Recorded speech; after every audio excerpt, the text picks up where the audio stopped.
Have you ever wondered what type of staff you will need for your residential care home? Starting a residential care home can be daunting, wondering what kind of staff, what credentials, what the state requires. My name is Erin Render, CEO of Legato Living franchise, and today we're going to discuss how to properly staff a residential care home.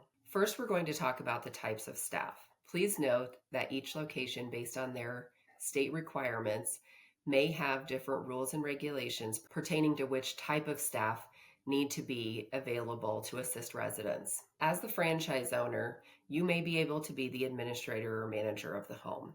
Some states may require that you have experience in the industry, and others will require different coursework to be taken. Then there is usually a licensed nurse in some capacity that will be required. This may be a full-time nurse, this may be someone who is on call, or in a consultant role. They will be responsible for overseeing the resident cares and medication needs. One thing you're probably wondering is who is providing the day-to-day care, whether it is daytime hours, overnight hours, and these are usually made up of nurse aides, caregivers, or medication aides.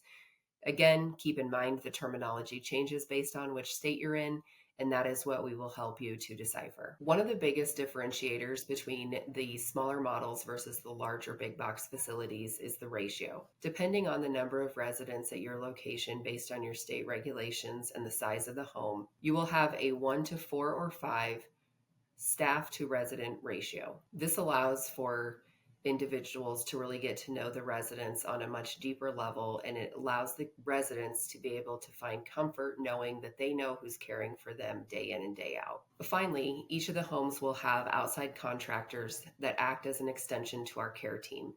These include things such as hospice and home care agencies. Physicians and nurse practitioners are an extension of the care team that provides services to those living with dementia in our homes. This allows residents to be seen in their environment where they're familiar versus having to leave the home for medical appointments. Next, we're going to talk about the qualifications and experience of each of these team members. As I mentioned before, each state has a little bit different terminology, but essentially, individuals are providing assistance with ADLs or activities of daily living. Based on state requirements, they may have had a course where they became certified, such as a CNA, certified nursing assistant, or a medication aide or a med tech, where they're able to pass medications to the resident under the direction of a licensed nurse. Unlike aides in larger facilities that are simply focused on passing the medications or providing the activities of daily living, the caregivers in our home work as universal workers.